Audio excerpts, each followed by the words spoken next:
Hello mga kasamsyal, samahan niyo akong gumawa ngayon ng aking food for today's video. Yan guys, dahil nga syempre bawal na sa akin yung mga oily food at kung ano mga Diyos ko, nakakataba na pagkain. Ayan, diet ako ngayon. So magagawa tayo ngayon guys ng green salad for today's video. At ayan nga, nakita nyo kumain ako ng salmon. Ito lang yung ginawa ko. Salmon with green salad. So guys, wala naman akong choice. Kaya ayan, samahan nyo ko. Ipapakita ko sa inyo kung ano yung mga ingredients na ginagamit ko sa paggawa ng salad. So meron tayong lettuce, cucumber, at meron din tayong pan-dressing. Papakita ko rin sa inyo guys ang aking salmon. Nilagay ko lang siya sa air fry para sigurado ako na wala talaga akong mantikang ginamit dahil nga bawal. Pero meron din naman akong olive oil guys na binili. Kaya lang, ipanalagay lang din natin yun sa dressing later pag tapos na. So ayan guys, nakita nyo naman yung aking lettuce. Actually, nakita ko ngayon isang araw pa. So buti na lang at hindi siya nasira kaya napakinabangan pa. At ang fresh pa rin niya dahil green na green pa rin siya. So yun na yung gagawin ko guys. I-slice ko lang siya or yan, paghihiwa-hiwalay ko lang siya ng small amount lang. Yung kayang-kaya lang guys isubo. Hindi naman yung nabibilaukan ka na. So sobrang laki ng dahon, diba? Anyway guys, ganito lang talaga ako gumawa ng green salad. Hindi masyadong maraming kung anong anik-anik ang inilalagay ko or maraming ingredients. Kung ano lang yung alam ko na makakain ko, yun lang yung sinasama ko sa green salad. Ang hirap kasi gumaya sa iba na kung ano yung mga nilalagay tapos hindi mo naman makakain. Masasayang lang, diba? So yan na nga, nakita nyo guys, dinamihan ko na siya kasi nga hahatiin ko na siya dahil yan din yung pagkain ko mamaya at sa dinner. So, para hindi na ako mahirapan mag-isip ko ano yung kakainin ko sa dinner, ilalagay ko na lang sa Tupperware.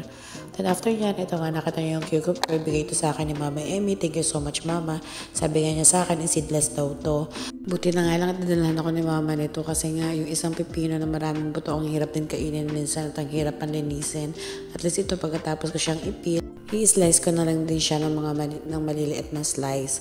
At ayan nga, tuwan-tuwa nga ako kasi parang nakakain na naman ako ng ganitong pipino, yung seedless. Pero ibig sabihin, first time ko makakita na ako talaga yung gagawa at magbabalat. Nakikita ko kasi minsan para mga side dish lang sa mga, alam mo, sa mga steak, sa mga fried rice, sa mga java rice, mga ganun, diba? Kung ano-anong mga in-order natin sa restaurant. Meron sila mga side dish na pipino na ganyan. O yan, nakita nyo naman guys, seedless siya. So nakakatuwa lang. Pero habang naggagawa nga ako nito, may dumampot na bata. Ayan, si Chano po yung tinikman nga niya kung totoo. Ayan na nga, hindi pa na kontento. Tumikim ulit siya. Kasi nga, ang sarap niya guys, promise. Kaya kung bibili kayo ng pipino, itry nyo na ganito na lang yung bilhin nyo kasi yung malalaki. So, ilalagay ko na nga siya sa lettuce. Isasama ko na lahat ng mga in-slice ko. Sa totoo lang guys, napakatagal ng preparation ng paggawa ng salad. At ito nga, nakita ko tong bell pepper na to. So guys, ang mahal-mahal niya, 105 pesos. Yung isang peraso na yan. So anyway guys, hindi talaga ako naglalagay ng bell pepper. Pero nakita ko nga dun sa TikTok ni Alicia na kumakain siya nito na parang hindi naman siya naaanghangan. So sinubukan ko rin siya.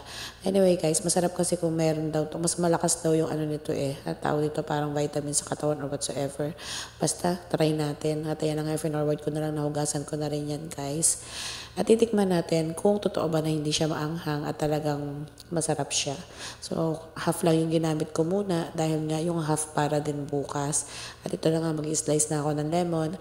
After ko siyang i-slice, set aside ko muna siya dahil chachap pa ako ng tomato. So, yung tomato na to guys, 75 pesos lang. My God. Nakakatakot na talaga yung mga bilihin ngayon. Kayo ba natatakot kayo sa mga bilihin? Parang minsan magugulat ka na lang yung presyo ng mga kapurat na yan. 2 kilong bigas na, ganun. Ay naku, akala ko pa naman magmumura na yung mga paninda ngayon para lalo pa rin nagmamahal. Wala na nga atang mura sa panahon ngayon dahil ultimo nga candy, hindi mo na rin mabibili ng piso. At ayan na nga, i-chop ko na rin yung aking white onion. Itong white onion na to guys, yung gamitin ninyo para sa paggawa ng green salad para siguradong hindi siya guys ganun katapang. Ayan, i-slice ko lang siya ng maliliit kasi para pag kinain ko siya is hindi ko lasa-lasa yung onion. Anyway, masarap naman talaga guys yung may onion. Kaya minsan kumain din kayo ng may mga onion na hilaw ha. Hindi laging luto, ginisa, ganun. Kasi ang ganda din ng benefits din sa katawan. At ayan, nalagay ko na nga yung lemon. Minsan kasi guys, pag tumatanda talaga tayo, lumalabas na yung kung ano-ano mga sakit na nararamdaman natin. At ito na nga lang ang ginagamit ko, olive oil, kasi bawal nga ako ngayon sa mga kung ano-anong mga oil. Ayan guys, kailangan pag-ingatan na natin yung sarili natin kasi sabi nga hindi naman tayo titingin sa sarili natin eh. Doon sa mga anak natin na nangangailangan sa atin bilang nanay nila. So ang hirap lang, alam mo yun, kaya ngayon focus na rin ako para sa aking health. Dahil hindi biro guys sa magkasakit, nakakaawa naman yung pamilya mo, lalo-lalo na yung mga anak mo na umaasa sa'yo.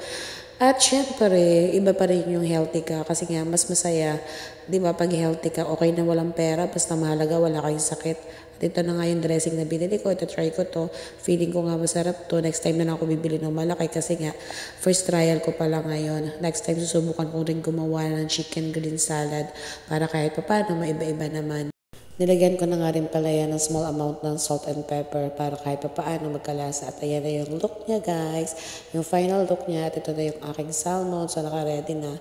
Yan na yung kakainin ko ngayon lunch guys. Siyempre ngayon dinner ganyan din. So sana nang enjoy kayo. Bye. Mag-follow ka na rin para sa page ko. Thank you.